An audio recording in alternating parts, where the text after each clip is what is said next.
Bienvenidos a Relatos del Más Allá. Me encantaría saber desde dónde nos escuchan, dejen sus comentarios, los leo con atención. Y ahora, sin más, prepárense para adentrarse en cada relato. Que los disfruten.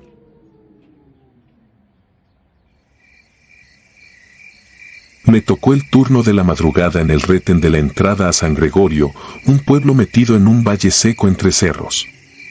Año 2019, temporada de viento frío que te parte los labios. Éramos 4, el sargento de guardia, 2 compañeros y yo. Montamos el puesto a las 23:40 con lo de siempre, conos, franja reflejante, el ponchallantas listo pero sin despegar, luces bajas en la Cheyenne, balizas en intermitente y la bitácora abierta sobre una mesa plegable. La regla era anotar todo, placas, hora, motivo de revisión, observaciones. El camino estatal casi no tenía tránsito a esas horas.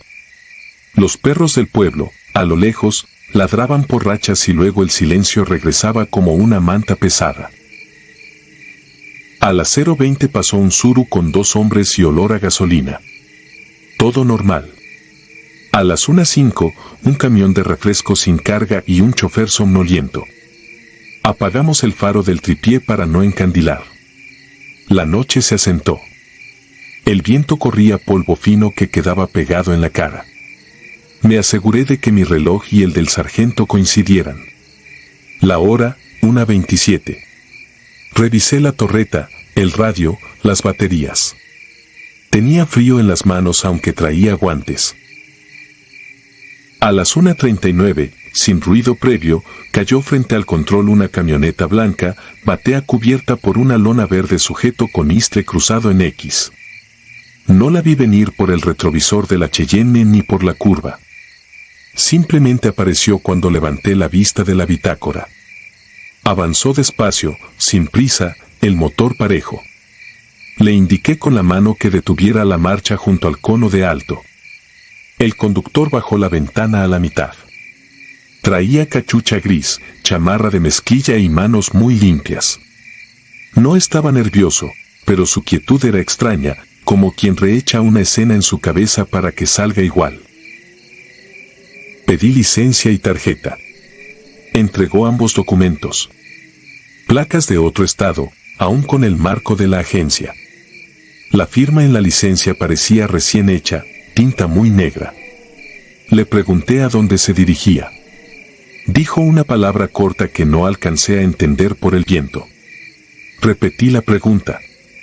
Respondió igual, acompañándola con el gesto chin arriba, como si señalara el cerro. Le pedí apagar el motor. Obedeció. El silencio se cerró tanto que pude escuchar el tic del enfriamiento y el plástico de la lona tensarse con cada racha. Me acerqué a la batea con la lámpara de mano. La lona no era nueva, tenía tejido apretado y manchas antiguas de aceite, pero estaba extrañamente limpia en la parte superior. No olía a ganado ni a fertilizante ni a madera, olía a metal frío. Pasé los dedos por un borde, los sentí húmedos, no por rocío, sino por una condensación tibia que no correspondía con el clima de la madrugada. Llamé al sargento y le dije que necesitábamos inspección visual. Asintió. El conductor no protestó. Le pregunté qué transportaba. Dijo una sola palabra, herramienta. Cortamos una liga de istre del extremo posterior para asomar. La lona se mantuvo firme, como si desde adentro la sostuvieran. El sargento me hizo seña de rodear la batea. La cubrí con la lámpara. No había peso visible en la suspensión. Aún así, el istre vibraba leve, acompasado, como la cuerda de un instrumento urdido a distancia. Aflojé otro nudo. El nudo no tenía lógica, parecía anudado desde adentro hacia afuera. Me detuve un segundo para anotarlo mentalmente. El conductor seguía inmóvil. Miré su rostro. No pude verle bien los ojos, la visera de la cachucha los dejaba en sombra, y lo poco que se adivinaba eran ojos sin brillo. Pedí permiso para liberar toda la lona. El sargento autorizó. Corté la cuerda.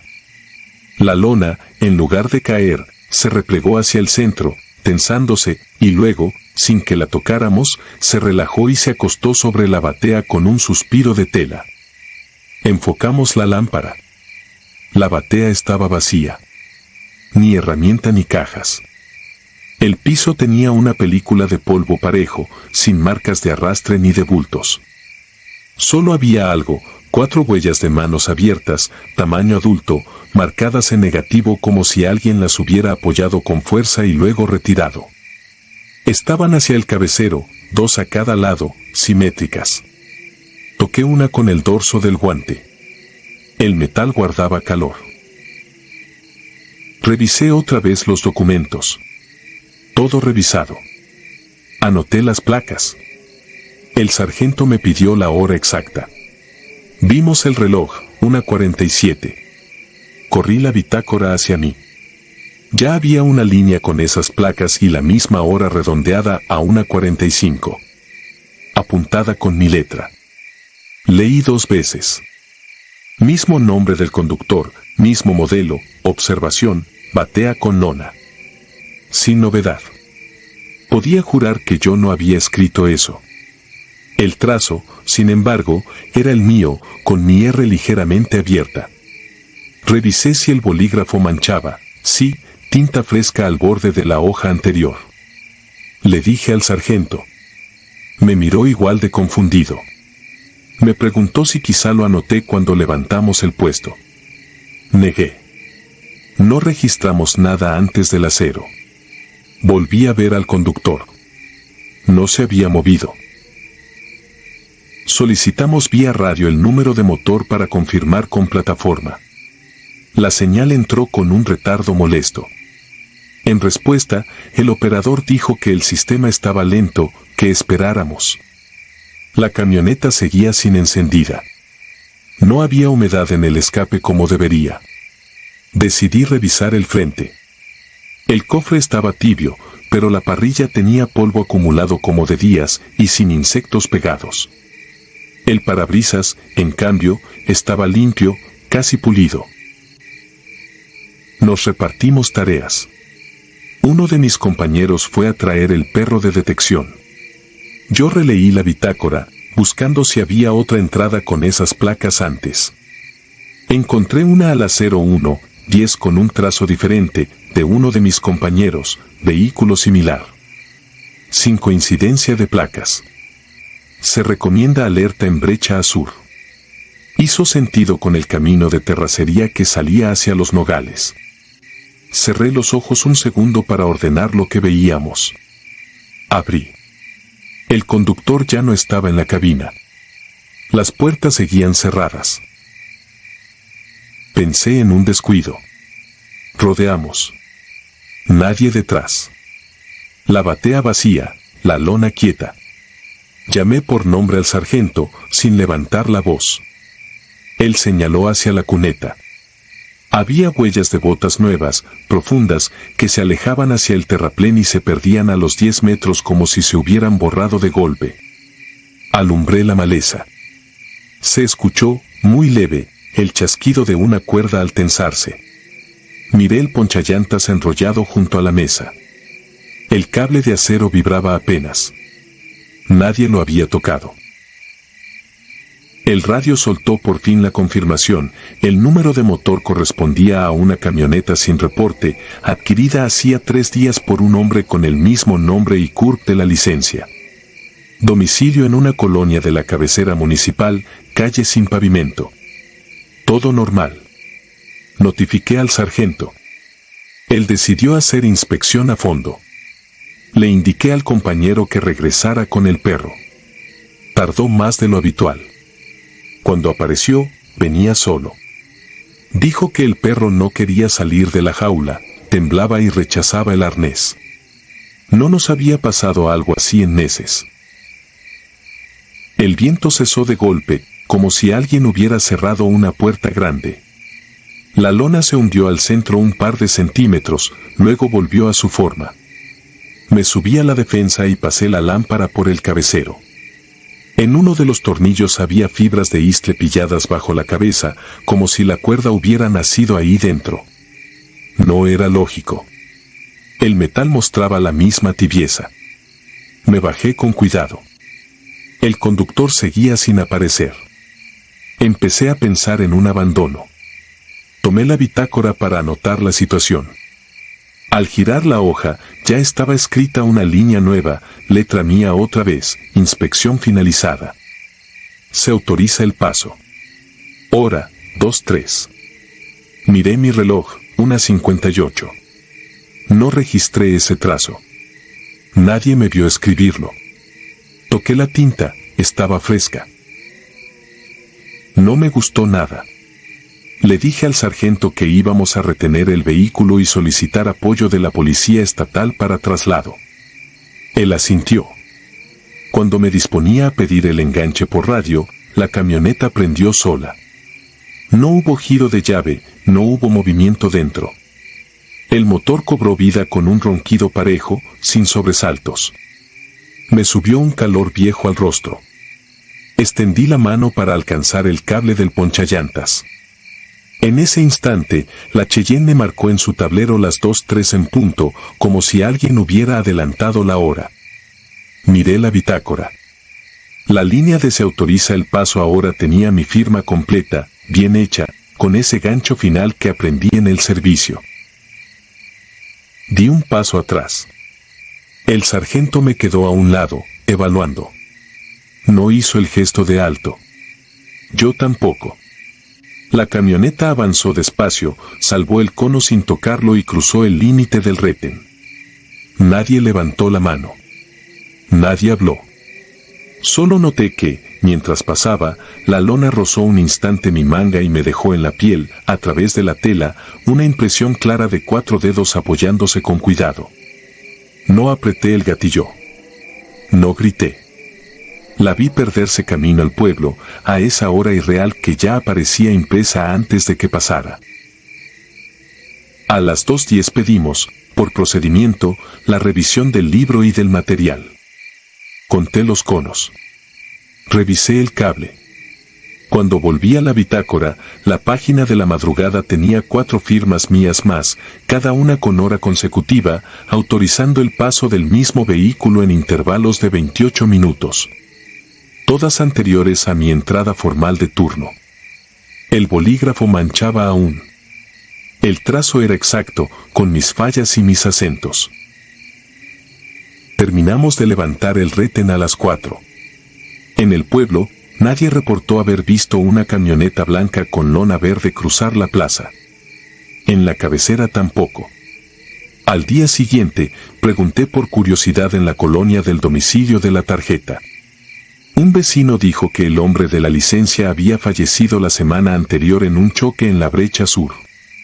Su familia cubrió la batea con una lona para traerlo a casa, pero el vehículo nunca entró al pueblo. Se quedó, según ellos, en la entrada, porque la autoridad no lo dejó pasar. No supe qué responder.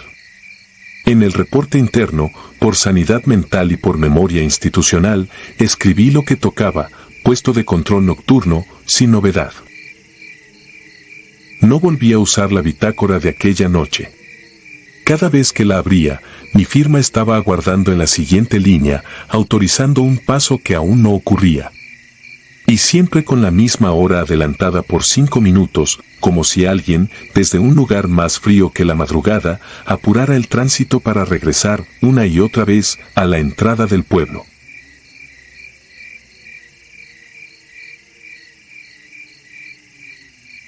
Nuestras placas. En 2017 me tocó integrar un pelotón desplegado entre Sabinas y Progreso, Coahuila. Llovió 3 días seguidos y la brecha de los mezquites quedó dura por fuera y blanda por dentro, como pan viejo. Esa madrugada salimos a pie desde el último punto seguro porque la orden era revisar un rancho abandonado donde, según el reporte, estaban usando la noria como referencia para soltar y recoger camionetas robadas. No había luna. Solo el olor agrio del mezquite y tierra recién volteada, y esa sensación de que el monte respira lento cuando uno apaga el motor y deja que el calor se disperse. Éramos 8, distancia de 5 metros entre hombres. Yo iba segundo, pegado a la vereda, FX-05 al pecho y linterna con filtro rojo amarrada con cinta a la hombrera. Las marcas de llanta iban frescas. Se les notaban las aristas de la banda Otoren y, de cuando en cuando, un guijarro clavado en la goma repetía un ritmo en el barro, como si una piedra hubiera decidido viajar con ellos. Las huellas cruzaban charcos sin romperlos por completo, señal de que habían pasado no hacía mucho. En el radio, estábamos en silencio. Marcábamos avances con pulsos cortos y la vibración tenue del micro en el chaleco me recordaba que, aunque el mundo fuera negro, la red seguía viva. El primer detalle raro fue el envoltorio transparente de un suero de bolsillo tirado junto a un mezquite. Igualito a los que traíamos en la mochila de combate, con la misma grapa verde improvisada para que no se abriera. Podía ser coincidencia. En operaciones, todo se parece a todo. Lo guardé sin decir nada y seguimos. A la derecha, un alambre de púas viejo estiraba sombras al ras del suelo. A la izquierda, la brecha se angostaba y obligaba a caminar con el fusil ladeado para que las espinas no rasgaran la funda del cañón. El segundo detalle fue un nudo de liga negra atorado en una rama baja. El binomio de hasta atrás traía una liga igual en el asa de su mochila, recuerdo de su novia, o eso dijo al salir del destacamento. No quise mirarlo para confirmar. En mis botas, la plantilla derecha ya se me iba doblando y, al pisar, sentí otra vez el pinchazo que llevaba 3 patrullas aguantando. Fue ahí cuando el reloj dejó de moverse. Se quedó en las 2:17. Pensé que era la pila, pero lo había revisado antes de salir. La brecha subió leve y nos metimos a una zona de mezquite bajo, denso, que olía a madera húmeda. Las marcas de llanta giraron a la derecha y pasaron por una piedra plana dejando un corte en forma de media luna. Ese corte me sonó familiar. Lo anoté mentalmente. En el parte del día anterior, el chofer de la segunda unidad había reportado un fallo en la llanta delantera izquierda, un tajo que había remendado con un parche. Recordé la forma del dibujo sobre la tierra cuando lo vimos, igual de exacto. Respiré más hondo y apreté la culata. A lo lejos, una torre de poste con una lámpara sin foco recortaba su silueta. Detrás debería estar el corral y, más adentro, el portón de lámina que cerraba el acceso. El rancho se veía en ruinas desde fuera, matorrales tragándose la barda, canaletas oxidadas, el viento arrastrando hojas secas sin hacer ruido. Nada de perros. Nada de grillos. Solo el crujido de nuestras correas ajustándose al paso. Encontramos un casquillo .223 sin percutir junto a un charco reseco. Pensé en el armador distraído de algún convoy improvisado, pero al recogerlo vi la marca en la base, el lote 2017 a 2003, el mismo lote que entregaron en la compañía esa semana. Podía ser otra coincidencia. La cabeza empieza a ordenar lo desconocido con lo conocido cuando el monte se vuelve un cuarto sin ventanas. El GPS marcó que nos faltaban 600 metros. Volví a comprobar la hora. 2:17, clavado. Hice una seña y nos detuvimos. Adelante, entre 2 mezquites, había un trapo naranja atado flojo. Nosotros usamos trapo naranja para marcar puntos de retorno cuando el sol pega y hace perder rumbos. Ese trapo, ese nudo, era el nuestro. Lo había hecho yo con 2 vueltas y una pasada. No puedo explicar cómo supe que era mío, pero lo supe del mismo modo que uno reconoce su letra a lo lejos. Respiré por la boca tantito, para no escuchar mi propia respiración en los oídos, y continuamos. Los surcos de llanta se abrieron en abanico frente a un claro de tierra bateada. A la izquierda, un bebedero seco y un tanque de plástico fracturado. A la derecha, el cerco. Al frente, el portón. La cadena colgaba con el candado nuevo, aunque la lámina tenía óxidos viejos. A través de los intersticios se veía la nariz de una camioneta blanca estacionada de frente, pegada a la sombra de un pirul. Sus faros apagados devolvían un reflejo opaco. Nos pegamos al suelo. Nadie se movía del otro lado. El monte siguió sin hacer ruido. Busqué con la luz roja despacio, sin alumbrar directo, por los laterales del portón. Había marcas de que lo abrían y lo cerraban a menudo. Una piedra planita, a modo de cuña, esperaba donde siempre esperan las cuñas. Una colilla de cigarro marcada con dientes, como si alguien lo hubiera mordido por hábito.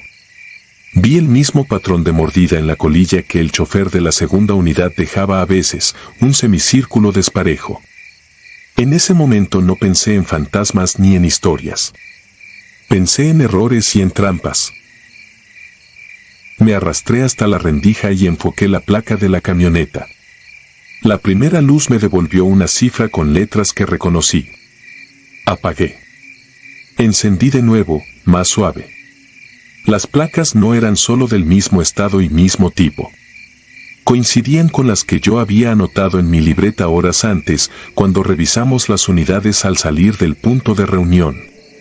Parpadeé, di un toque en el chasis con el nudillo y la lámina respondió fría.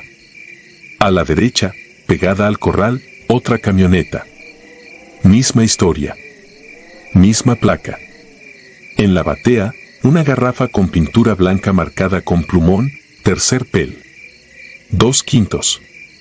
Mi letra. La garrafa con la que recargamos a mitad de camino cuando la primera unidad se tragó más gasolina de lo normal en la subida. El estómago se me vació. Detrás de mí, el tercero tocó mi bota 2 veces, la seña de alerta. No necesitábamos hablar. Entrenar sirve para que las manos conversen cuando la boca estorba. Hice la señal de repliegue corto, pero nadie se movió. El portón nos sujetaba como si hubiéramos enganchado algo ahí dentro, como si tirar de nuestro extremo fuera tirar de nosotros mismos. Busqué nuestros pasos en la tierra. Desde el claro hasta el portón, nuestras botas dibujaban una línea limpia. Desde el portón hacia afuera, otros pasos iguales, con el mismo desgaste en el talón, el mismo corte de alambre incrustado que arrastraba desde que me enganché en un cerco 2 semanas antes. Eran nuestros pasos también, pero de salida. Un golpecito sonó en el radio, ese tic que mete la red cuando alguien abre y cierra sin hablar. Después, una voz sin voz, apenas un soplo de aire moviendo cifras, soltó nuestro propio código de hora, el que marcamos al dejar el punto seguro. Vi al jefe de pelotón cerrar los ojos un segundo y asentir como si hubiera entendido algo que no iba a explicarnos. Hizo la seña de permanecer. Me quedé mirando el candado. Había una raya en la panza del metal, una raya que yo mismo le hice con la punta del cuchillo cuando practicábamos abrir cadenas usando presión. Lo supe por la dirección del trazo, por lo torpe. Uno reconoce sus fallas más que sus aciertos. Alguien movió la cadena del lado de adentro. No fue ruido grande, fue un metal reconociendo otro metal. Apunté a la rendija. La cadena quedó en el mismo sitio. En el cielo negro, sin luna, el poste de la lámpara parecía una lanza enterrada, esperando. El olor a diésel llegó como ráfaga desde la izquierda, el mismo diésel que deja en la lengua una película amarga. De pronto, la temperatura bajó lo suficiente para que el plástico del cargador se sintiera húmedo. El reloj seguía en 2:17. El GPS marcaba 600 metros. Le di reset. 600 metros. Me obligué a pensar en lo que sí sabía. Estábamos a pie. Nadie había ido adelante a montar un teatro con objetos nuestros. Los objetos no se replican con nuestra suciedad, con nuestras marcas. Nadie nos iba a gastar una broma de ese tipo en esas condiciones. Nadie se mete a jugar con placas bajo el riesgo de recibir una ráfaga por un susto. Lo único que podía hacer era terminar el recorrido, confirmar, registrar y salir. Nos acercamos a la bisagra izquierda. La rendija daba para ver la parrilla entera de la camioneta. El lodo seco en las letras del estado coincidía con la salpicada que agarramos al cruzar el vado abandonado. La garrafa tenía una fuga mínima en la tapa y había dibujado un hilo que caía al piso. Ese hilo se veía seco, pero sobre él flotaba olor reciente. Un cuaderno de bitácora, doblado por la mitad, estaba en el tablero del vehículo. Era el nuestro. Se le veía la esquina rota donde había tropezado con la cantina antes de abordar. Mi nombre estaba escrito en la primera hoja. Reque. Quise tragar saliva y sentí que no alcanzaba. El jefe tocó mi hombro y señaló al suelo. Una línea de llanta pasaba frente al portón y se perdía hacia el otro lado del corral. No había huellas a la salida. El surco entraba y entraba, como si el giro del neumático solo hubiera sabido una dirección. Los pasos que vimos de salida, los nuestros, estaban encima del surco, más frescos.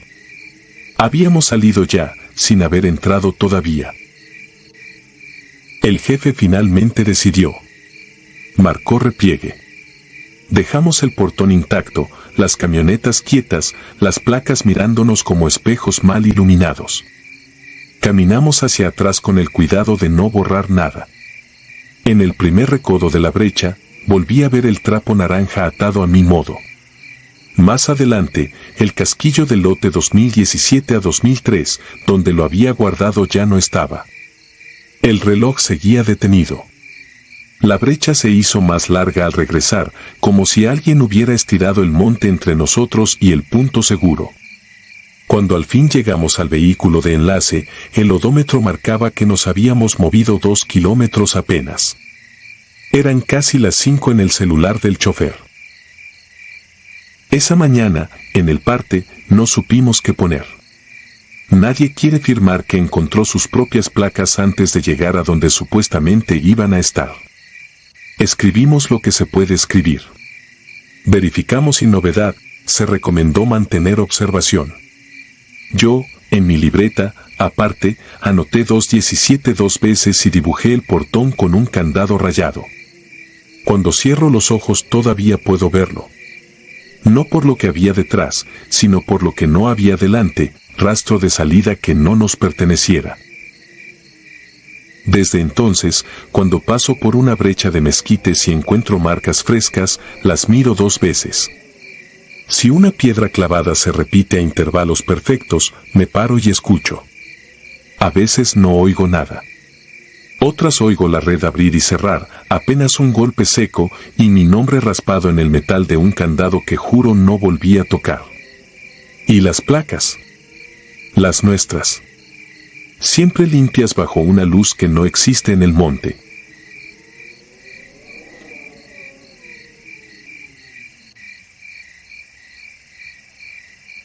Perfil borrado. No dormí la noche previa al operativo.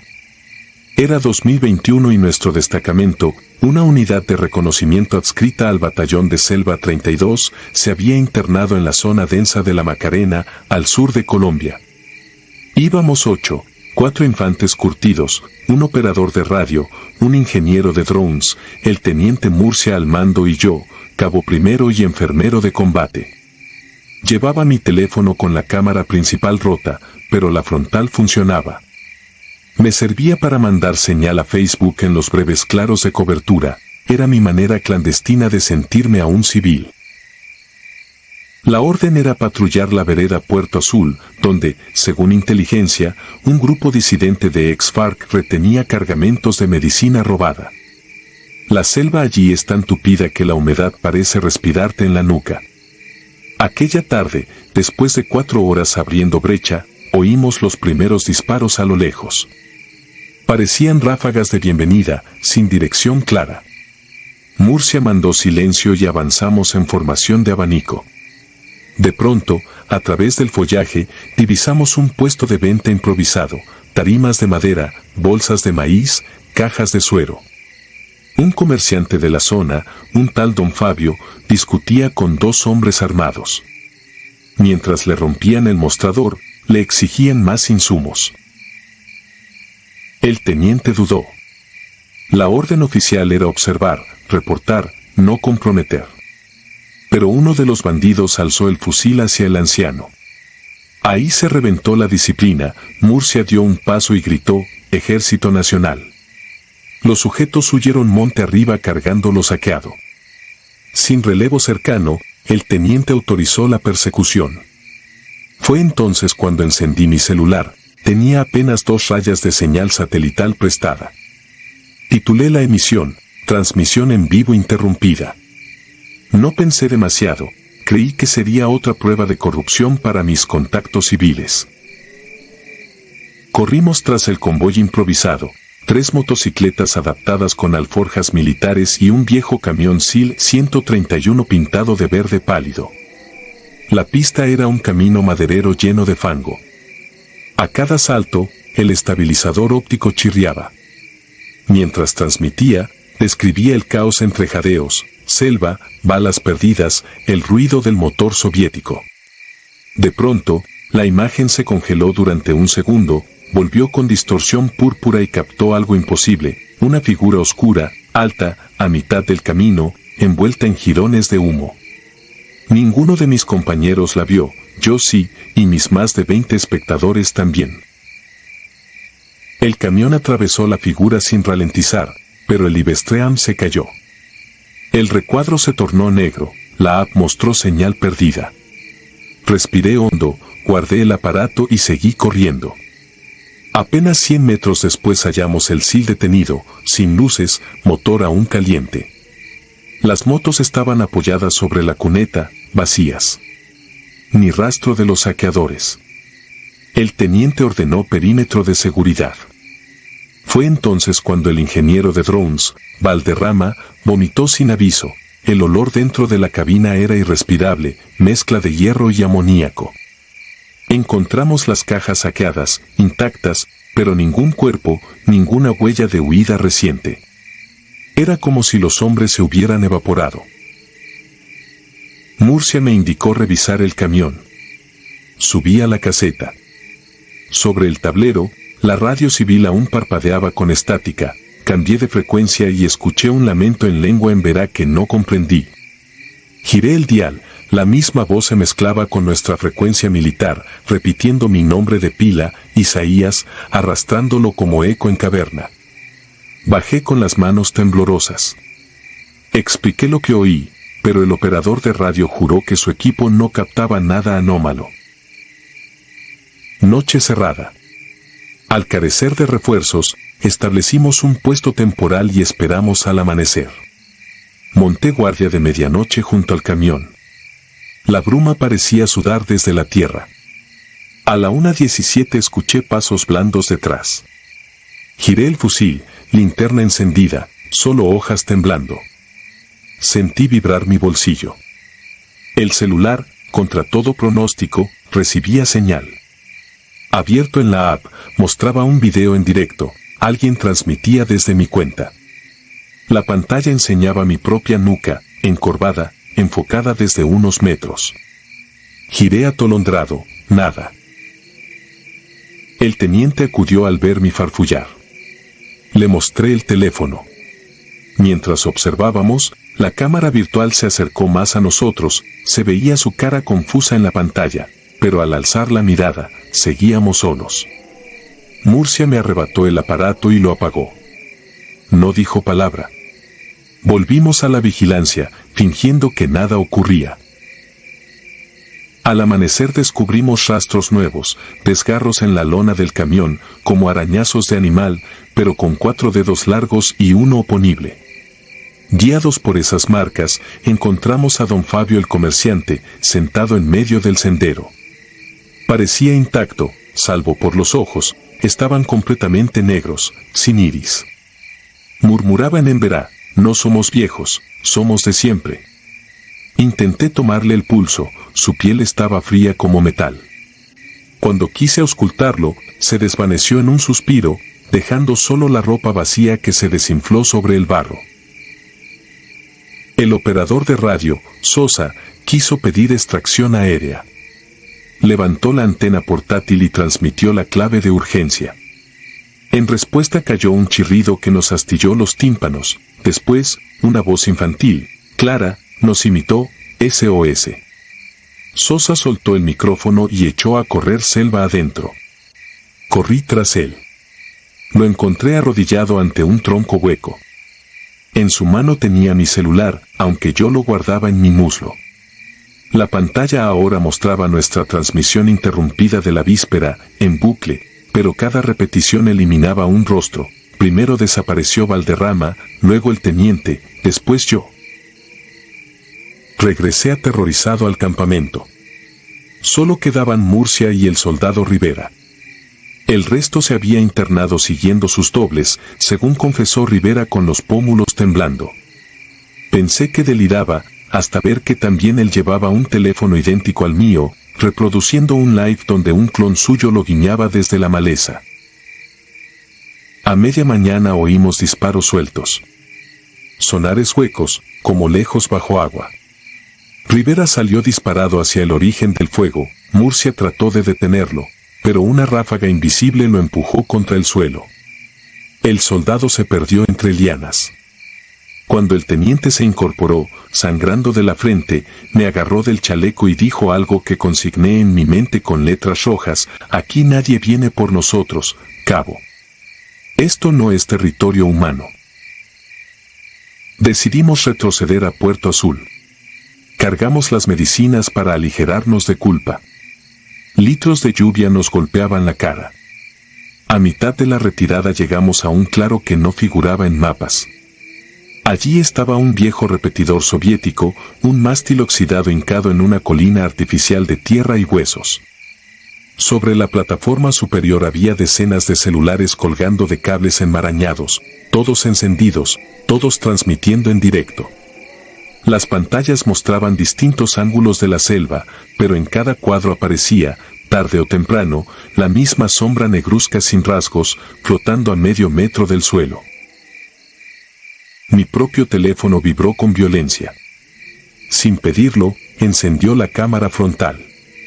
En la pantalla vimos al teniente Murcia junto a mí, pero su imagen estaba invertida, como si viviéramos detrás del cristal. Yo levanté la mano izquierda, el reflejo levantó la derecha con un segundo de retraso. Era un espejo tardío, pero no seguía todas mis órdenes. Le pedí abrir la boca y no lo hizo. En cambio, sonrió con los labios pegados, enseñando encías secas. Murcia alzó el fusil y disparó al mástil. Chispeó una tormenta de chatarra. Las transmisiones se plegaron como insectos quemados. Al mismo tiempo, un grito coral retumbó desde la selva, agudo y grave a la vez, como metal retorcido. El impacto me dejó aturdido.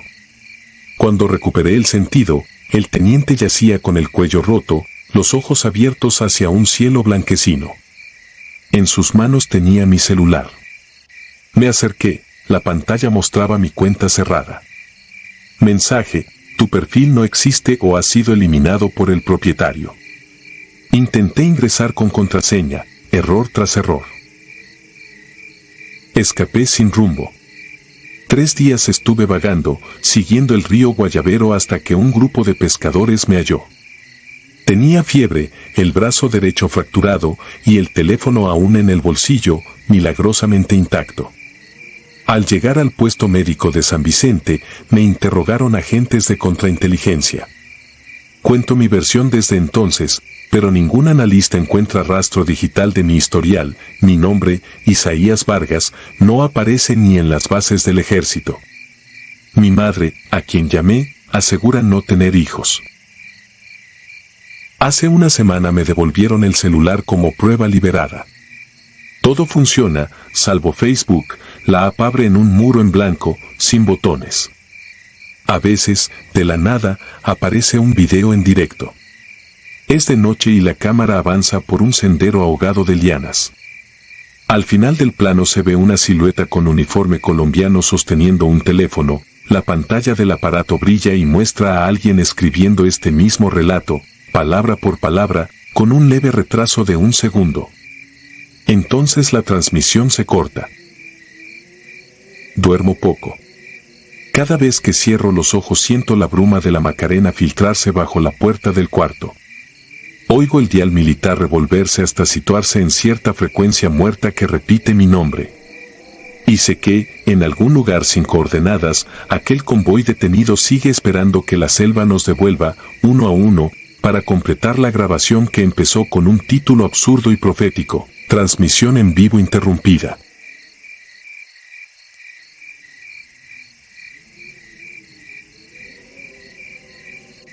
Sombra en la brecha.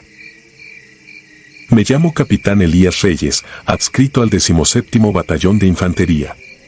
Llevo 18 años de servicio, pero lo que viví en la selva Lacandona, Chiapas, durante el verano de 2019 sigue quitándome el sueño. No redacto este informe para exhibirme, sino para que quede constancia de lo que ocurre lejos de los reflectores, allí donde el gobierno prefiere fingir que nada pasa. A finales de julio empezaron a llegar partes anómalos desde las rancherías de frontera Corozal, vacas despellejadas sin una sola gota de sangre, gallineros vacíos, jaguares despedazados sin órganos internos. Los peritos veterinarios no hallaban huellas ni signos de carroñeo. El Estado Mayor, temiendo que se tratara de bioterrorismo o contrabando patógeno, ordenó una operación de reconocimiento profundo. Yo quedé al mando de 9 hombres curtidos en patrullajes de alto riesgo. Volamos desde Tuxtla hasta una brecha clandestina cercana al río Lacantún. La humedad nos aplastó antes de bajar del helicóptero, el verde interminable parecía tragarse el horizonte. El mando local entregó un informe somero, 20 cabezas de ganado, 6 campesinos desaparecidos y rumores de un nahual con ojos rojos. El párroco del pueblo nos advirtió que las campanas no se tocaban de noche porque algo rondaba entre los eibos. Tomé nota sin dar crédito, no era la primera vez que escuchaba supersticiones, y establecí el puesto de avanzada en una escuela abandonada, a 3 kilómetros de la última escena del ganado. La primera jornada transcurrió entre patrullajes sigilosos y tendidos de sensores IR. Por la tarde hallamos un becerro recién destripado. La piel colgaba, pero no había carroñeros ni hedor, la herida era tan pulcra que parecía cauterizada. No quise sembrar pánico y ordené embolsar los restos para el laboratorio. Sin embargo, esa noche, mientras revisaba reportes, escuché un golpeteo en el exterior. El soldado Márquez, de guardia, aseguró haber visto algo alto, delgado, como un hombre cubierto de lodo merodear entre los postes de luz. Lo atribuye al cansancio, mas dispuse turnos dobles. Al amanecer siguiente me interné con 4 efectivos en un cañón fluvial, dejando a teniente Damián Vargas con el resto para vigilar el perímetro. Avanzamos sigilosamente, machete en mano. Sobre las raíces encontré huellas profundas, de 3 dedos, cada una del tamaño de mi casco. No correspondían a felinos ni a ungulados. Hice las coordenadas y pedí extracción de muestras. El calor nos drenaba el ánimo, así que propuse regresar al punto de reunión antes del ocaso. A medio camino la radio chisporroteó, Vargas murmuraba algo ininteligible, luego solo ruido blanco. Intenté de nuevo en frecuencia de emergencia, nada. Aceleramos el paso. El aire olía a cobre y a tierra mojada. Cuando por fin divisamos la escuela, el silencio era irreal. Las cortinas rotas se agitaban, pero no había viento. Dentro hallamos casquillos esparcidos, fusiles sin cargador y, en la pared, un reguero largo de sangre seca. No había cuerpos ni signos de arrastre. Sobre un pupitre, la bitácora de Vargas terminaba con una frase escrita a toda prisa: no dispara, se pierde la señal, ojos como brasa. La brújula comenzó a girar sin motivo. Los GPS no fijaban satélite. Dispuse formar círculo defensivo y esperar hasta el alba, aprovechando las barricadas improvisadas. A medianoche, la temperatura descendió de golpe. El soldado Juárez apuntó su luz térmica hacia la cancha, algo se movía a 80 metros, tan frío que la pantalla lo mostraba negro absoluto. Se deslizaba sin pasos, como flotando. Levanté el fusil, pero decidí no abrir fuego, necesitaba identificar objetivo. De pronto el ente giró la cabeza y 2 puntos rojos emergieron de la penumbra. Fue cuando la realidad se torció. El vidrio de la ventana estalló y una extremidad alargada atrapó a Juárez, lo arrastró afuera antes de que nadie reaccionara. Las ráfagas iluminaron el patio, pero solo vimos sombras deformes que se entrelazaban con la vegetación, como si la selva misma tuviera venas de oscuridad. El radio explotó en un chirrido tan agudo que nos obligó a cubrirnos los oídos. Entonces comenzaron los gritos. No venían de Juárez, venían de todas partes, incluso de encima de nosotros, como si el cielo estuviera gritando a coro. Bajamos al sótano de la escuela, un viejo refugio antiincendios, y atrancamos la puerta con tablas y pupitres. Dentro olía a yeso húmedo y excremento de murciélago. El soldado Gálvez rezaba con la voz rota. Saqué la linterna de cabeza y eché un vistazo. Las paredes tenían inscripciones mayas, figuras de hombres sin rostro ofrendando órganos a una criatura alada. No era grafiti reciente. Sentí un vértigo insoportable. Entendí que aquel lugar llevaba siglos alimentando un horror anterior a cualquier frontera. La vigilia fue eterna. Cada tanto escuchábamos rasguños, pero jamás intentaron forzar la puerta. A las 5 de la mañana el ruido cesó. Salimos temblorosos. Sobre el piso de la planta superior hallamos un casco perforado, aún caliente, y jirones de uniforme, pero ni una gota de sangre. En la pared exterior, estampado con lodo oscuro, reconocí el emblema de nuestra brigada, un jaguar estilizado. Al centro había sido arrancado un pedazo, como si alguien quisiera borrar nuestro rastro. Pedí evacuación inmediata. Un helicóptero U-60 descendió en la cancha media hora después. Mientras abordábamos, observé una línea de puntos rojizos avanzar veloz entre los árboles, acompañando el vuelo a ras de suelo. Nadie osó disparar. Ya en el aire, el ingeniero de vuelo, un civil contratado, giró hacia mí con la cara pálida y preguntó si sabíamos qué era esa cosa que nos seguía. Contesté que era una interferencia térmica, aunque todos sabíamos que mentía. La base aérea de Palenque nos recibió con protocolos NBQ, como si hubiésemos convivido con un patógeno desconocido. Nos desnudaron, analizaron y enviaron a psicología. 3 días después me presenté ante el Estado Mayor. El general de división hojeó mi reporte, se quedó largo rato en la parte donde detallaba la velocidad y la resiliencia de la criatura, y solo dijo, su misión era confirmar actividad hostil no convencional. Mis condolencias por sus pérdidas. Caso cerrado. Intenté protestar, respondieron que mi lealtad estaba en juego. Me extendieron un sobre con la insignia de inteligencia y sugirieron firmar un acuerdo de confidencialidad. A cambio me liberarían de toda responsabilidad por los hombres desaparecidos. Firmé en silencio, temiendo por mi familia. Al salir observé a otros oficiales en la sala de espera, todos con el mismo sobre en la mano y el mismo vacío en la mirada. Semanas más tarde, de permiso en Tuxtla, prendí la radio local por costumbre. El locutor hablaba de rumores sobre un dron ilegal que habría mutilado ganado en la selva, teoría absurda pero conveniente. Cambié de emisora, lo mismo. Era evidente la campaña de encubrimiento. Decidí viajar a Frontera Corozal con ropa civil, buscando explicaciones. El camino estaba bloqueado por un retén mixto Ejército-Guardia Nacional. Un capitán que no conocía me reconoció al instante. Sin quitarme los ojos de encima, me devolvió la credencial y murmuró, retírese, señor. Aquí no hay nada que ver. Entendí la amenaza y di vuelta sin replicar. Desde entonces sufro de insomnio. Cada noche sueño con árboles que sangran y con ojos que me observan desde corredores de escuelas vacías. A veces despierto con la sensación de que algo está al otro lado de la puerta, esperando. He sometido estos recuerdos a la lógica, al escepticismo, incluso a la fe, y nada cuadra. Solo me consuela haber redactado este testimonio. Si desaparezco como mis hombres, al menos quedará esta narración como prueba de que algo imposible sigue patrullando la brecha entre el mundo civilizado y la selva, reclamando ofrendas de carne y silencio. Ruego al lector que no vaya a buscarlo. Los mapas no advierten del peligro, y las brújulas se vuelven locas antes de que entiendas dónde estás.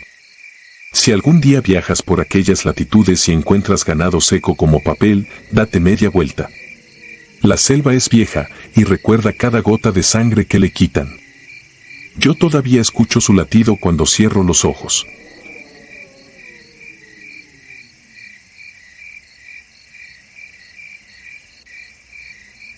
Fuego silente en la brecha. Me llamo Adrián y durante 13 años serví en la Brigada de Reconocimiento de Montaña. De todas las patrullas en las que arriesgué la vida, solo una continúa despertándome sudoroso en plena madrugada, con la certeza de que aquello no fue una alucinación. Corría septiembre de 2006 cuando recibimos la orden de registrar una franja boscosa entre Yécora y la Sierra de Bacanora, al sureste de Sonora. La instrucción sonaba rutinaria: localizar indicios de un laboratorio clandestino escondido entre los cañones. Éramos 9 hombres al mando del teniente Bonilla, curtidos en vértigo y polvo. Aún así, ninguno imaginaba la forma en que esa noche nos despojaría de toda presunción de valientes. El avance comenzó a las 19. El ocaso dejó pinceladas cobre en los riscos, y pronto solo quedó el murmullo del viento colándose entre pinos viejos que se alzaban como vigías cansados. Íbamos en 2 umbés, luces apagadas, siguiendo una brecha angosta de terracería. A las 22:30, la señal de radio ordenó descender y proseguir a pie. Según inteligencia, el objetivo quedaba a menos de 3 kilómetros. La humedad fría se pegaba a la piel como un trapo helado, y los insectos insistían en zumbar junto a los oídos. Entonces ocurrió algo que me descoyuntó los nervios. Todo sonido se extinguió de golpe. El bosque, siempre vivo incluso de noche, quedó repentinamente mudo. Ni grillos, ni hojas, ni nuestro propio jadeo. Solo un silencio espeso que parecía absorber la respiración.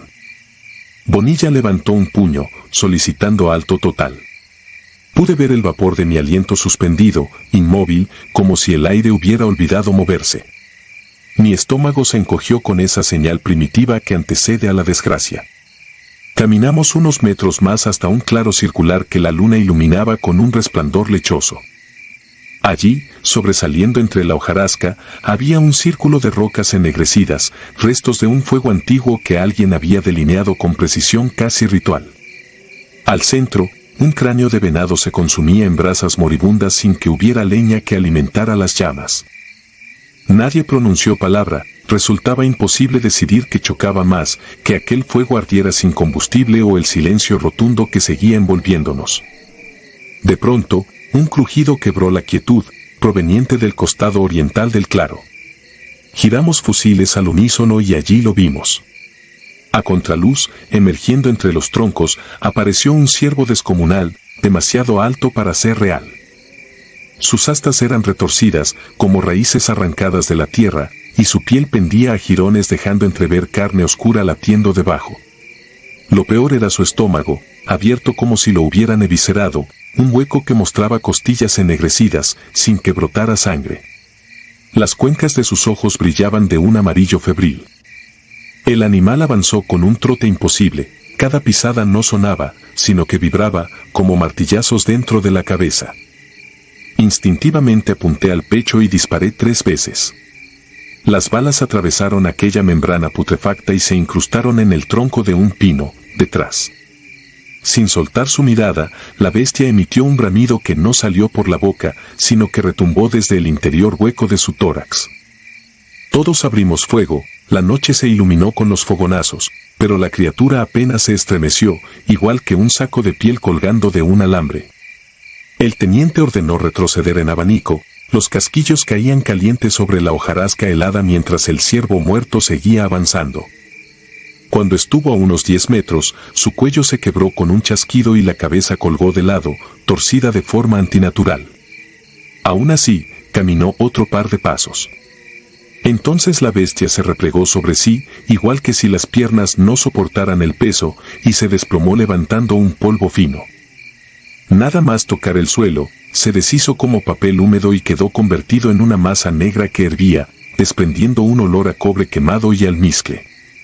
Cualquiera habría deseado creer que aquello había terminado, pero lo indecible apenas comenzaba. Del charco negruzco emergieron, como larvas despertando, unas figuras humanoides del tamaño de un niño. No tenían rostro, solo piel lisa y gris que relucía como aceite. Caminaban erguidas, sin dedos discernibles en pies ni manos. Se contaban al menos una docena y se movían con una fluidez que contradecía sus extremidades cortas. Rodearon nuestro semicírculo sin emitir un sonido. El silencio era ahora martilleante, podía oír mi pulso golpeando el cartílago de mis orejas. Disparamos ráfagas cortas, medimos cada cargador, pero las balas atravesaban aquellos cuerpos gelatinosos dejando agujeros que se cerraban al instante, como si el tejido se plegara de nuevo sobre sí mismo. Una de las figuras se abalanzó contra Cárdenas, el granadero del grupo, hundiéndole la mano dentro del pecho como quien atraviesa agua tibia. Cárdenas cayó de rodillas sin un grito, por la boca le brotó un chorro espeso, demasiado oscuro para ser sangre fresca. Yo sentí la cordura resquebrajarse alumbrada a ráfagas por los disparos. El teniente gritó que abriéramos paso hasta los Zumbes. Retrocedimos en bloque, soltando granadas de fragmentación para cubrir la salida. Las detonaciones rompieron finalmente la mudez, un trueno triple que encendió el cielo de destellos anaranjados. Yo fui el último en girar hacia la brecha. Al hacerlo, advertí que las criaturas no se dispersaban con la metralla, simplemente se separaban en dos, como sombras divididas por un rayo de luz, y las mitades seguían avanzando, regenerándose mientras caminaban. Sentí un vértigo oscuro en el pecho, aquello no obedecía a ninguna lógica biológica conocida. Llegamos a los vehículos y nos atrincheramos detrás de las puertas blindadas. Salcedo montó la ametralladora Browning y barrió el claro, rociándolo con plomo ardiente. Yo lancé la última granada incendiaria y el fuego lamió los troncos como un latigazo, coloreando el bosque con luz anaranjada y negra. Las figuras se detuvieron al borde de las llamas, deformándose al calor como cera. Por fin, la maldita quietud se rompió con un sonido que aún me desvela, no era un grito, sino un coro de chicharras ralentizadas, un chirrido que atravesaba las costillas igual que una sierra. Bajo ese coro, las criaturas se retrajeron entre sombras, retrocediendo hasta fundirse de nuevo con la mancha viscosa que había sido el ciervo, y la amalgama completa se deslizó dentro de la tierra, dejando brasa y humo. En cuestión de segundos, todo estuvo otra vez quieto salvo el crepitar de la hojarasca incendiada. No hubo persecución. Nadie insistió. Subimos a los Zumbes, sin reportar por radio la verdadera causa del contacto, mencionamos posible artefacto incendiario enemigo y 2 bajas por fragmentación. Condujimos 10 kilómetros hasta un punto de extracción en ruinas mineras y, al amanecer, un helicóptero nos evacuó. Durante el vuelo, el silencio impuesto por las turbinas se parecía demasiado al vacío que había precedido a aquella aparición. En el puesto de mando, la versión oficial se escribió con tinta fría: encontrados restos de fauna en descomposición, probable venado, y restos humanos que no pudieron identificarse, 2 elementos muertos en enfrentamiento con presuntos delincuentes. A los sobrevivientes nos citaron para evaluaciones psicológicas y análisis toxicológicos. Negativo a estupefacientes, negativo a contaminantes bioquímicos. El parte médico señaló estrés agudo. Con eso cerraron el archivo.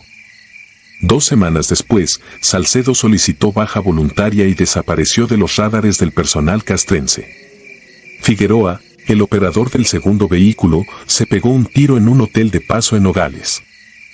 Las autopsias, supe después, revelaron en ambos un mismo hallazgo: cicatrices internas en la cavidad torácica como si el tejido hubiera sido removido y recolocado. Nadie quiso explicarlo.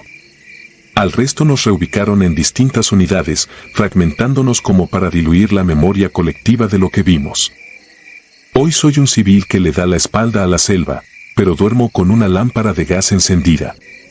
A veces el zumbido eléctrico se corta de súbito y ese silencio denso regresa, idéntico al que precedió a la bestia.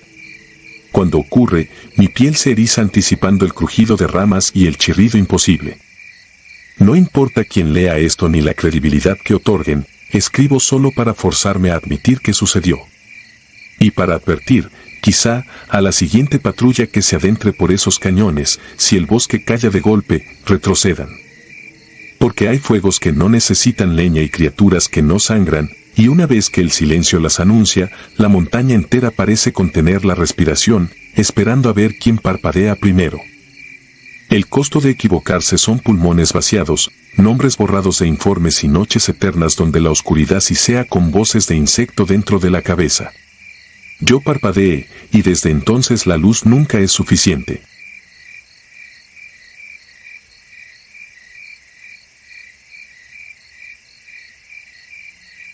La orden.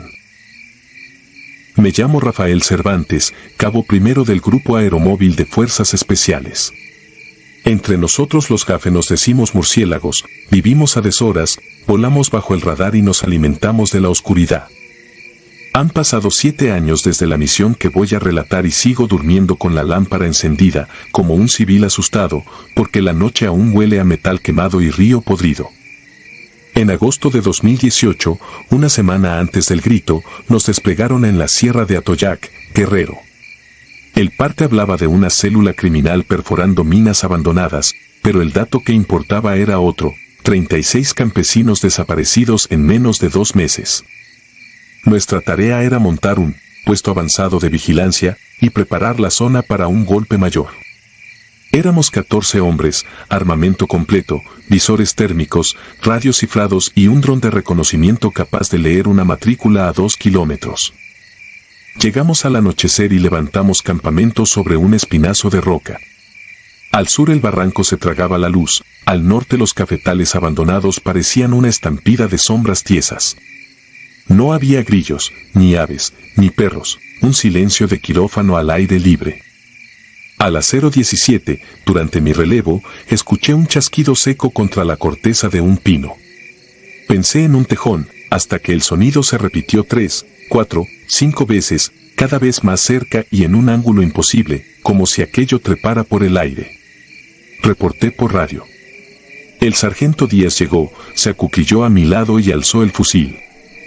No alcanzamos a comentar nada, el dron perdió potencia y cayó, un destello blanco y un golpe sordo entre la niebla.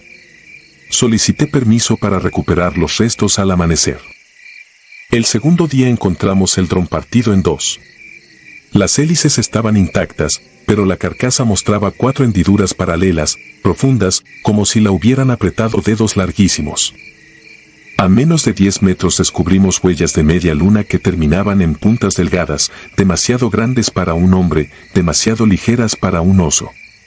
Fotografías, coordenadas, regreso al campamento. Sin laboratorio clandestino a la vista, marchábamos a ciegas. Al caer la tarde el aire olía a hierro. Bermúdez, nuestro operador de radio, intentó mandar el reporte y salió corriendo de la tienda con los audífonos sangrando. En la frecuencia se había colado un silbido agudo, como alambre tensado a punto de romperse. Reforzamos el perímetro con sensores, bengalas y Claymore. Me tocó de nuevo el flanco norte. A la 1:23 5 sensores saltaron al mismo tiempo. Me arrodillé detrás de una roca. El visor apenas distinguía siluetas humanas, negras, alargadas, sin rasgos, desplazándose sin ruido entre los troncos. El comandante emitió orden de advertencia por altavoz. Nadie respondió. Entonces la camioneta blindada explotó desde adentro, ningún fuego, solo el motor abierto como flor metálica y un residuo negro que olía a cable quemado. Las Claymore no detonaron. Pasamos el resto de la noche inmóviles, observando, con la certeza de que algo nos miraba de vuelta sin pestañear. Al amanecer descubrimos que todas las Claymore estaban desarmadas. Los cables, trenzados, los detonadores, arrancados con precisión quirúrgica. También faltaban 2 cargadores y el cuchillo táctico de Guerrero. Nadie había escuchado pasos. El miedo era espeso, hasta los gallos de los ranchos distantes guardaron silencio. Decidimos evacuar al mediodía. Cargamos lo esencial y destruimos lo demás. El único camino salía por un puente colgante sobre el río Coyuca, reducido en verano a un hilo brillante. Al pisar el primer tablón, el cable principal vibró con fuerza. Entonces lo vimos, colgado cabeza abajo, balanceándose en los tirantes, un cuerpo de proporciones humanas salvo por brazos tan largos que rozaban la plataforma. La piel parecía cuero viejo y húmedo. La criatura aflojó los dedos, tan largos como reglas escolares, y se dejó caer. Tardó demasiado en tocar el agua, como si la gravedad dudara. La corriente se aclaró donde cayó, pero río abajo se volvió una tinta espesa. Atravesamos el puente sin disparar, conscientes de que ninguna bala había servido la noche anterior. Del otro lado el viento trajo un murmullo en cascada, palabras incomprensibles, casi latín, casi náhuatl, que se diluyeron al primer paso fuera de la estructura. El helicóptero de extracción nos levantó 3 kilómetros más allá. En ascenso, las palancas temblaban, los indicadores bailaban, Las pantallas mostraban fallas simultáneas. El piloto apenas sostuvo el aparato hasta Chilpancingo. El fuselaje tenía marcas alargadas, huellas negras de algo que se había aferrado durante el vuelo. Las cajas negras perdieron exactamente 66 minutos de registro. El parte oficial rezó: perturbación electromagnética asociada a actividad ilícita. Nuestro informe interno habló de objetivo no convencional resistente a impactos y fenómeno de desmaterialización parcial. Nadie fuera de archivos restringidos lo leerá. Bermúdez perdió un oído, Díaz pidió baja definitiva. Yo sigo porque el uniforme me mantiene en automático, aunque cada madrugada me despierta un silbido eléctrico idéntico al que destrozó el dron. Hace un mes limpiaba la bayoneta que llevé a Guerrero. Entre el filo y la empuñadura hallé fibras translúcidas que olían a río estancado. Las guardé para laboratorios. Al día siguiente la bolsa estaba vacía y la mesa mostraba una huella abierta de 5 dedos desproporcionados, impresa como sudor corrosivo. Tardó días en desvanecerse y la madera quedó áspera, como quemada en silencio. No sé qué se llevó a los 36 campesinos ni por qué nos perdonó la vida. Solo comprendo que la sierra guarda secretos más viejos que cualquier cártel y que, en ocasiones, salen a cazar. Nosotros, murciélagos entrenados para romper sombras, descubrimos que hay sombras que nos rompen a nosotros. Escribo para exorcizarme, aunque sé que es inútil. Cada vez que cierro los ojos vuelve aquel chasquido seco, la vibración del cable, el cuerpo flotando al revés. Nada detuvo a la figura y quizás nos eligió como mensajeros. Cuando las luces de la ciudad parpadean de madrugada me pregunto cuántos de los desaparecidos vagan sin rostro entre laderas olvidadas, aguardando a que alguien pronuncie su nombre para reclamarlos. Mientras tanto, la sierra calla, y el eco del silbido anuncia que algún día querrá respuesta.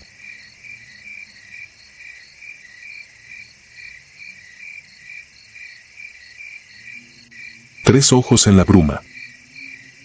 Me llamo Edmundo Fierro, tengo 69 años y llevo 14 retirado del ejército mexicano.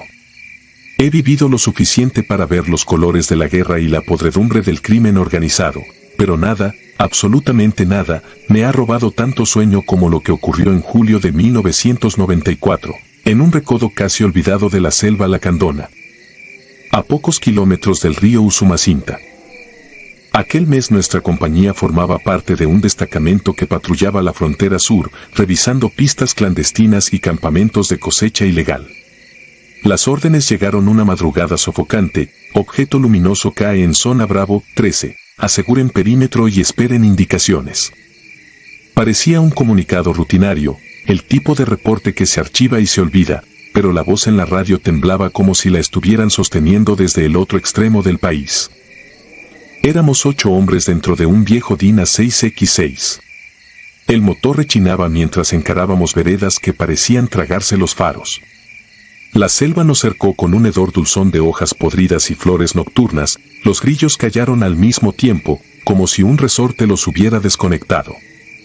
Cuando la aguja del reloj marcó las 2:17, el suelo vibró bajo el chasis, un pulso grave, único, suficiente para apagar la estática de la radio y arrancar un chirrido metálico a los bastidores del camión. Llegamos a un claro que nunca figuró en los mapas. El follaje estaba chamuscado en un círculo de 30 metros de diámetro, las lianas goteaban savia como heridas abiertas. En el centro reposaba un bloque poligonal de un metal que no reconocí.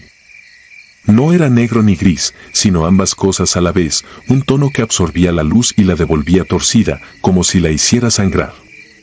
Sin embargo, aquello no era lo que me heló la sangre. A la orilla del claro, tumbado sobre helechos aplastados, yacía algo. A primera vista pensé en un maniquí cubierto de cal, bípedo, alargado, delgado como un poste de alambrado. Su piel era lisa, casi traslúcida. Los músculos parecían hilos de luz bajo una membrana lechosa. Cuando enfoqué la linterna, descubrí que aquel ser poseía 3 ojos, 2 en el lugar habitual y un tercero, desproporcionado, en medio de la frente. Ninguno parpadeaba. Todos emitían un fulgor dorado, tenue, triste.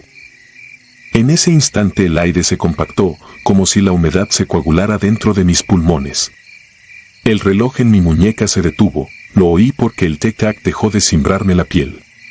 Sentí una presión detrás de los ojos, un murmullo que no era sonido, una pena ajena, inmensa y al mismo tiempo ajena, que buscaba atravesarme. Quise retroceder, pero el barro me succionó los botines y aquella mirada triple ocupó todo el horizonte de mi conciencia. No hubo palabras, solo un torrente de imágenes que no supe descifrar, torres de nubes negras, charcos de metal fundido, un cielo al revés. El encanto se rompió cuando los demás soldados irrumpieron con sus fusiles alzados. Apenas pude señalar la silueta blanca antes de que un rugido de rotores sacudiera el dosel. Un Bell 212 de la Fuerza Aérea descendió derramando hojas y polvo ardiente. Tras él se deslizaron dos camiones M-35 sin distintivos, tripulados por personal que no reconocí.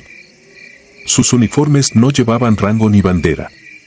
Uno de ellos, un capitán de rostro pulido como bayoneta, nos pidió un parte rápido mientras otro grupo desplegaba lonas opacas para cubrir tanto el bloque metálico como al ser. No hubo oportunidad de protestar. Nos obligaron a ceder nuestros casetes de radio, a apagar las cámaras Polaroid que algunos cargaban como pasatiempo y a firmar declaraciones de confidencialidad ante un escribiente que nunca levantó la vista del papel. El capitán me separó del pelotón y susurró algo en el borde de mi oreja: lo que creyó ver no existe, mayor. Por su bien, recuerde eso. Tenía la boca fría y un olor a formalina, el mismo que impregna los quirófanos antes de la autopsia. Amanecía cuando regresamos al campamento. La selva volvía a resumar su rutina de pájaros y motores lejanos, y sin embargo todo parecía falsificado, como un decorado frágil sobre el que alguien había pegado con cinta adhesiva un cielo ajeno. Nadie habló durante el trayecto. Yo presionaba los nudillos contra los dientes para no recordar el peso de esa mirada imbatible ni el temblor del reloj detenido. En el cuartel nos retuvieron 12 horas. Exámenes médicos, interrogatorios sin anestesia y amenazas veladas. Al final soltaron una versión oficial: satélite meteorológico soviético, sin vida útil, radiactivo. Nos dieron pastillas de yoduro y nos enviaron a dormir como si la pesadilla se pudiera disolver en cloroquina y somníferos. Esa noche descubrí que el sueño puede ser más cruel que la vigilia. Me encontré atrapado en un corredor de raíces que se retorcían como intestinos. A lo lejos, 3 luces amarillentas palpitaban dentro de una bóveda mastodóntica. Cada vez que pestañeaba, la distancia se comprimía y el fulgor me taladraba el cráneo. Sentía como mi lengua aprendía un alfabeto que no existe en nuestro tracto vocal, y al despertar tenía sangre fresca en el paladar. Los meses siguientes conviví con un silencio denso dentro del pecho. Los compañeros que estuvieron conmigo aquella madrugada fingieron demencia colectiva, cambiaban de tema cuando la conversación insinuaba aquella ruta sin nombre. Uno desapareció en un traslado a Veracruz, otro se pegó un tiro en la ducha de la comandancia de Palenque. Yo pedí mi pase a retiro en el 2005, convencido de que la jubilación ahuyentaría a mis demonios. Fue un error de cálculo. Los ojos regresan cada vez que la casa se queda oscura. Se reflejan en la pantalla apagada del televisor, en la superficie del café, en los espejos empañados. A veces despierto convencido de oler la selva dentro del closet y oigo aquel tic-tac ausente marcando las tablas del piso. Siento entonces el mismo rumor antiguo hurgando en la corteza de mi mente, buscándome como larva que perfora madera. Comprendí, al cabo de los años, que no presencié un simple accidente cósmico, fui testigo, quizá, de una extracción. Algo vino a recoger aquello que cayó, y nosotros estorbamos en la operación. Hablar de esto me cuesta la respiración, pero la muerte se acerca y prefiere que la casa quede en orden. Mi nieto Luis coloca el micrófono en la mesa y me anima a continuar. No sabe que cada palabra es un clavo en la tapa de un ataúd que nadie debería abrir. Aún así, escribo porque callar no me ha salvado de nada. Tal vez quien escuche interprete esto como efusiones de un viejo paranoico, quizá crean que la humedad tropical enfermó mi cerebro. Ojalá. Anoche, mientras este relato tomaba forma, la televisión se encendió sola. Pantalla gris, sin señal.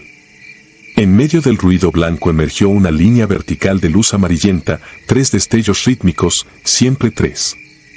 Comprendí que la distancia entre aquel claro y mi recámara había desaparecido. La selva puede extender sus raíces debajo de cualquier casa, incluso en un barrio tranquilo de Campeche. Si alguna vez circulan por la frontera sur y escuchan un rumor metálico detrás del canto de los tucanes, sigan de largo. No importa cuánta curiosidad les inocule el diablo, habrá algo ahí con la piel traslúcida, dispuesto a mirarlos con 3 ojos que jamás parpadean. Y cuando lo haga, verán nacer un silencio tan sólido que sentirán como la lengua se vuelve piedra y la vida, a pesar de seguir latiendo, recula hacia un rincón donde la razón no vuelve. Llevo 31 años intentando nombrar aquel pavor, he fracasado siempre. Solo puedo advertirles que el terror más puro no grita, observa. Se clava en la memoria como una espina luminosa y, noche tras noche, talla sus propias palabras en la médula de quien tuvo la desgracia de presenciar su caída. Edmundo Fierro, ex mayor de infantería.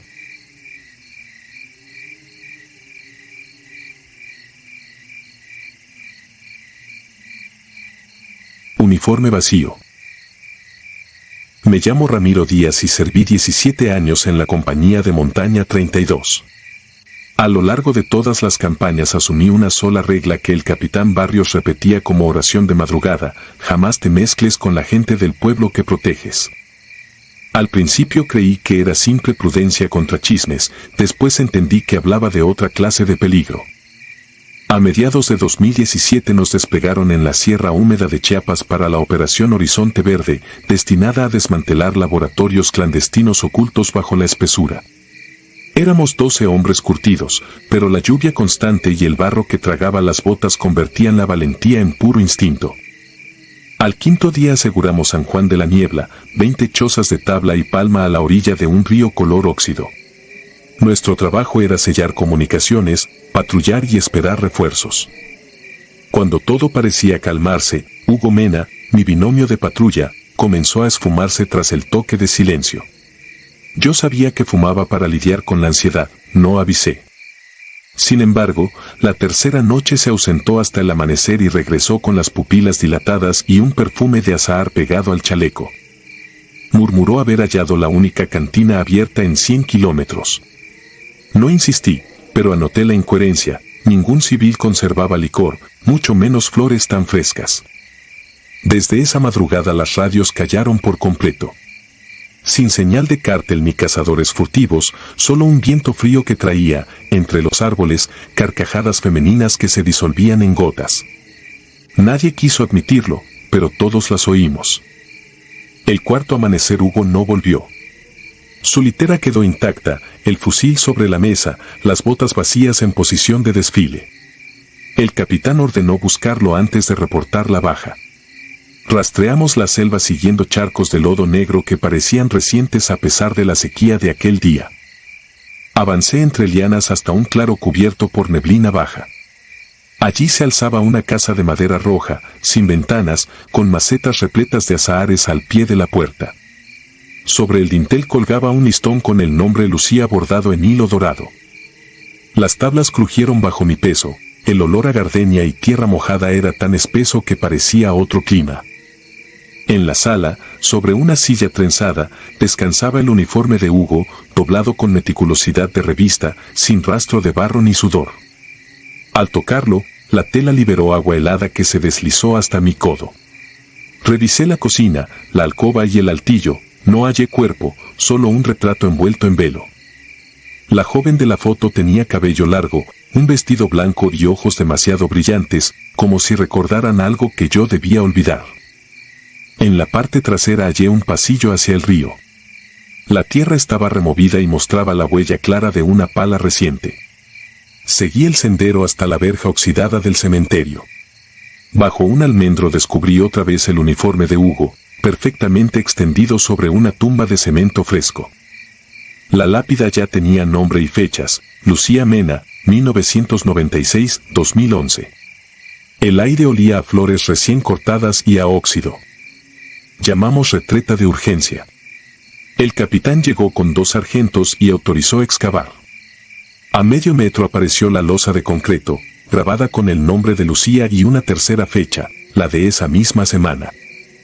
Debajo reposaban huesos diminutos envueltos en lino, aún manchados de barro reciente, el fémur derecho estaba roto y mal soldado, señal de una caída infantil. Nada explicaba la nueva fecha ni el uniforme seco que alguien dejaba como ofrenda. Mientras procesábamos la escena, las radios, abiertas para coordenadas, estallaron con un sollozo indefinible que se filtraba por las frecuencias como agua llorando. Al mismo tiempo la niebla sobre las tumbas adquirió formas humanas, siluetas uniformadas de distintas épocas que brillaban levemente bajo la luna cerrada. El capitán, erguido, repitió en voz baja su regla sagrada. Confesó, tal vez a sí mismo, que él conoció a Lucía en 2011 durante una incursión y que nunca volvió hasta ahora, cuando el ejército lo envió a la misma región. Su culpa, dijo, había dado vida a la prohibición. Antes de terminar, la niebla se arrodilló alrededor de la fosa y succionó la tierra como si bebiera memoria. Entonces manos delgadas brotaron del barro y aferraron nuestros tobillos. Intentamos cortar los dedos con bayonetas, pero la carne se licuaba y volvía a solidificarse. Un sargento se hundió hasta las rodillas y en un instante el lodo lo tragó como si nunca hubiera existido. El capitán ordenó retirada hasta el río, la corriente sería nuestra línea de ruptura. Cruzamos luchando contra remolinos que arrastraban fragmentos de cruces flotando. Del otro lado, el bosque quedó en penumbra, salvo un brillo violáceo que lamía las copas como incendio mudo. Al tocar tierra firme el capitán se desplomó. Su rostro había envejecido décadas, los ojos parecían cáscaras vacías. Murió sin exhalar palabra. Al llegar al campamento improvisado los sacos de dormir estaban rasgados como por garras diminutas y cada mochila abierta como si alguien hubiera hurgado en busca de recuerdos. No faltaba equipo, pero las fotos familiares guardadas por algunos compañeros estaban cubiertas de lodo con olor a azahares. Comprendimos que la selva conocía nuestros nombres y los de quienes amábamos. Imaginé a mi esposa recibiendo ese mismo perfume a cientos de kilómetros y sentí un escalofrío que ningún entrenamiento disipó. Las horas siguientes fueron guardias sin sentido. Cada 30 minutos contaba munición, nombres y todas las variantes de rezos que conocía, levantando un dique contra la idea de que algo nos cazaba con paciencia de depredador viejo. El silencio se volvió tan espeso que escuchaba mi sangre golpear la tela de la capucha. Para sostener la cordura abrí mi cuaderno de campaña. Descubrí que las rutas nocturnas de Hugo formaban un círculo perfecto alrededor de la Casa Roja, como si siguiera un camino trazado antes de nacer.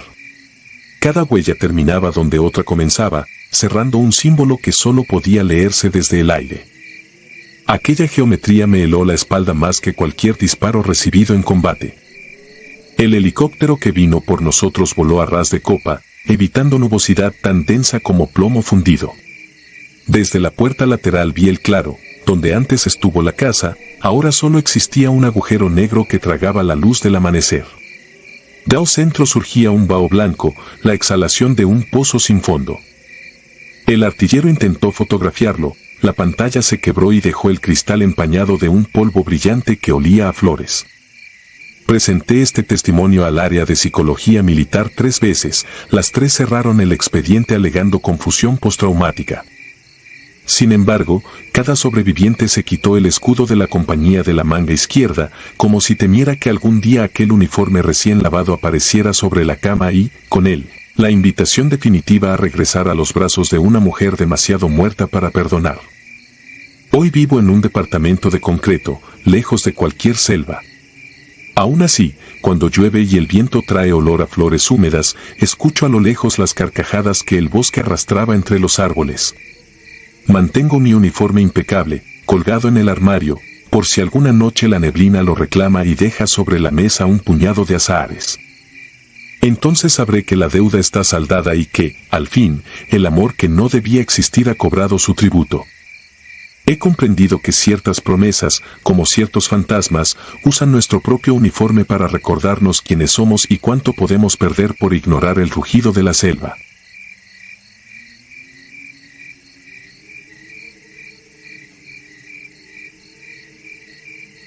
La devoradora del bosque. Era 1984 y yo llevaba apenas 6 meses en el 17º Batallón de Infantería destacado en la Sierra de Durango. Aquella madrugada de octubre nos sacaron de los catres antes del alba, Un cabo de enlace se había extraviado durante un ejercicio de cartografía nocturna y llevaba 48 horas sin responder al radio. 14 hombres formamos la patrulla de búsqueda. Nos dejaron en un caserío minero abandonado llamado Los Alacranes, último punto de carretera antes de que la montaña se tragara cualquier rastro de civilización. El aire olía a pino húmedo y a óxido de maquinaria vieja. Aún así, nada me advirtió de la extraña opresión que se iría cerrando sobre nosotros con cada paso. La primera señal de que aquello no era una simple desaparición la obtuvimos al hablar con el único habitante del lugar, un anciano con la piel curtida como cuero viejo que vivía en una choza construida sobre los restos de la tienda de raya. Se asomó a la puerta cuando descargábamos el equipo. Solo dijo, no lo busquen, ya no le pertenece a este mundo. Nadie le respondió. El teniente Altamirano dio la orden de avanzar y el viejo se encerró. El portazo resonó en mi cabeza como un presagio, helándome más que la neblina que comenzaba a descender del cerro. Cruzamos la línea de pino cerrada y húmeda, adentrándonos en un laberinto vegetal que amortiguaba los pasos y distorsionaba los ecos.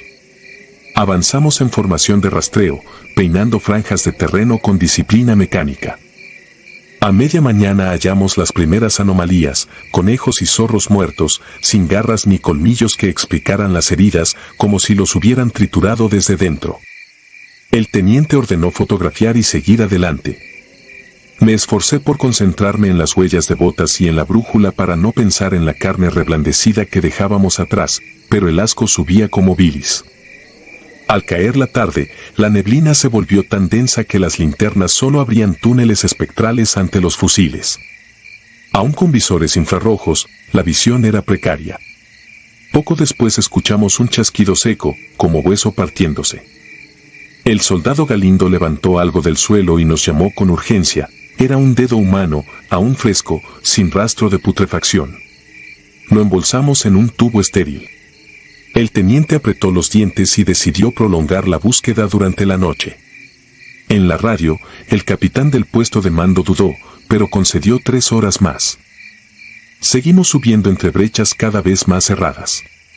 El silencio apenas era roto por el crujido de ramas bajo nuestras botas y el zumbido de los generadores portátiles.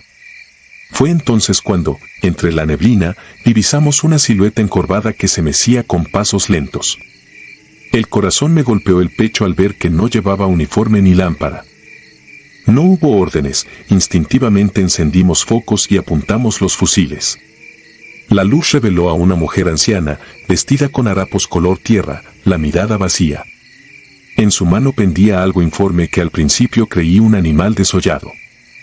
Un vistazo bastó, era la cabeza del cabo desaparecido, todavía reconocible por el distintivo de policía militar cosido al gorro que él mismo había bordado en la tienda de campaña semanas antes.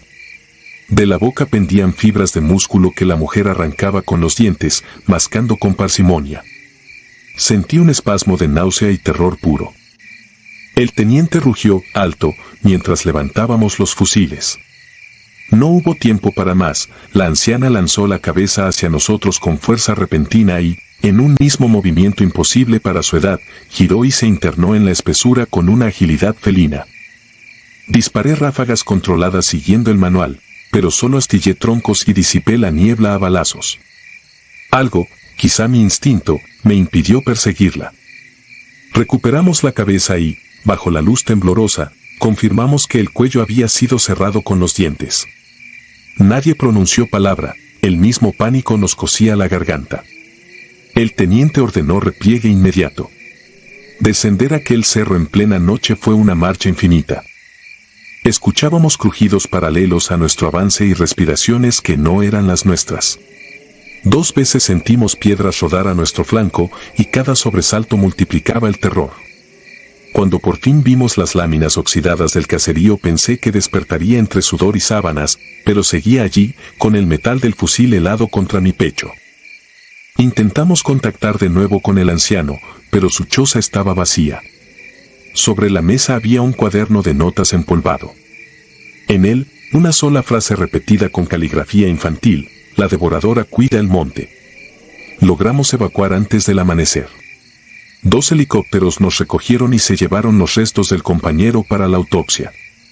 Jamás nos revelaron el dictamen forense, pero los rumores volaron, se hablaba de marcas de mordida humanas y animales mezcladas, y de un trauma óseo que ningún depredador de la región podría ocasionar. Semanas después, nos reunieron en un salón del cuartel de Torreón. Un coronel de Estado Mayor nos ordenó no volver a mencionar el incidente. Se clausuró el expediente con sello rojo. Solo supe, por una enfermera del hospital militar, que la sangre del cabo contenía niveles anómalos de una enzima presente en cadáveres varias horas después de la muerte, pero que en su caso parecía seguir activa. Aquello me robó el sueño durante meses. Cada vez que cerraba los párpados regresaba la imagen de la mujer mascando, sus ojos sin brillo fijos en nosotros como si juzgara nuestra intromisión. Han pasado más de 30 años y aún me despierto con el eco de ramas partiéndose. Jamás he vuelto a aquel bosque, la sierra continúa allí, callada, devorando sus propios secretos.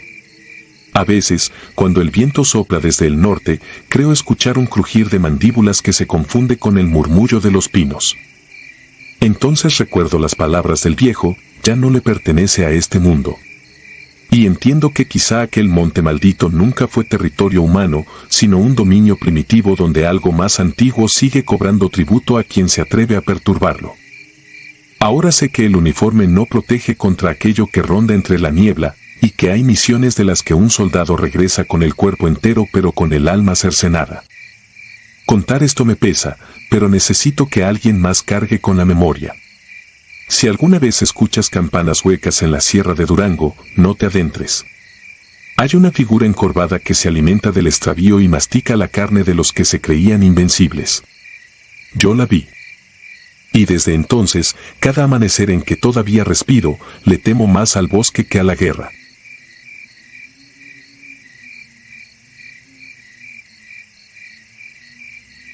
Si te gustaron estos relatos, regálanos tu like y déjanos tu comentario, y no olvides suscribirte al canal para que sigas recibiendo las notificaciones de los próximos relatos.